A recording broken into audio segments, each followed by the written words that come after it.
NBA preview. We got the Atlanta Hawks. Atlanta Hawks, brand new team this year, in a sense. Not brand new, but their second best player, in my opinion, is not on the roster anymore. They were able to move on from a really good player in John Collins. John Collins is a very good all around player. But you know what? He wanted to get paid. He wanted his money, and they sent him to Utah. So that works out for everybody. Okay. Now, their starting five now is going to be Trae Young at the one. It's still DeJounte Murray is going to be the two guard, but really they need to flip that. DeJounte needs to be more of the ball handler. Trae needs to be more of the shooter. DeAndre Hunter, one of the best all-around players in the league. He's great at both ends of the floor.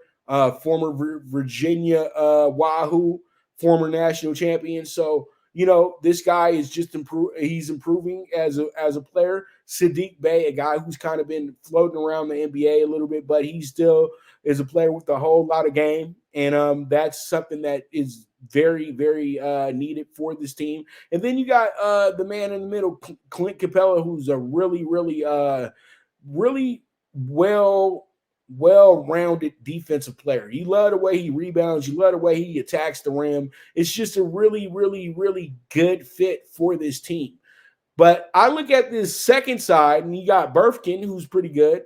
And then you got Bogdanovic, who's one of the best shooters in the NBA. Adrian Griffin's son, is going to be should be a pretty good backup as well, too, at the small forward position.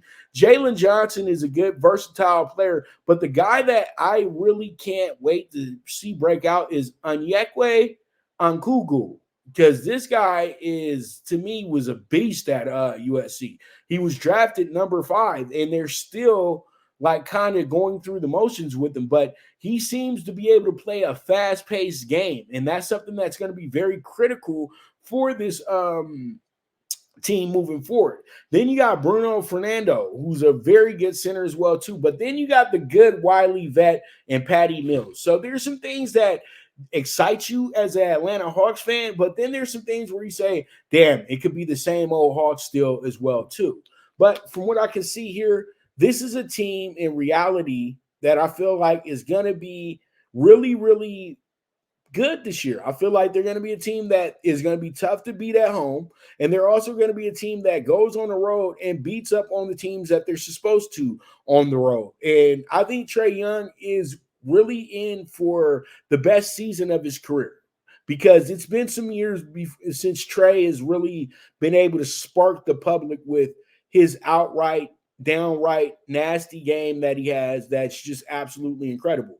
So pretty much, he hasn't been the Trae that we were used to. He's not the Trae that destroyed the Knicks a few years ago, but that's because he was a little unhappy about the dollars. That's all. But I think, though, if he struggles or if this becomes a lingering subject for the Hawks, you'll probably see Trae Young get traded for another superstar this year, because it's an easy fix. You know what I mean? Because there's plenty of superstars that can be traded for Trae Young in this league. But I feel like Atlanta wants to build something here, and they got nothing but opportunity to win the Southeast as well too.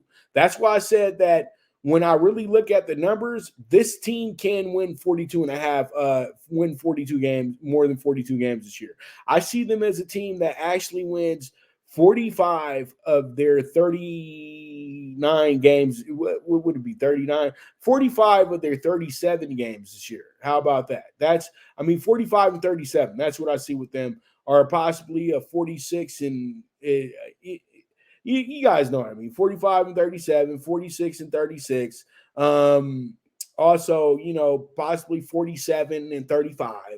Something like that. But I think they stay a little bit under 50 wins, but they find themselves hovering around that 44-45 win category this year. And they're a little bit of a higher seed than they were last year as well, too. And as I already said, they have a great opportunity of possibly winning the Southeast Conference as well, too.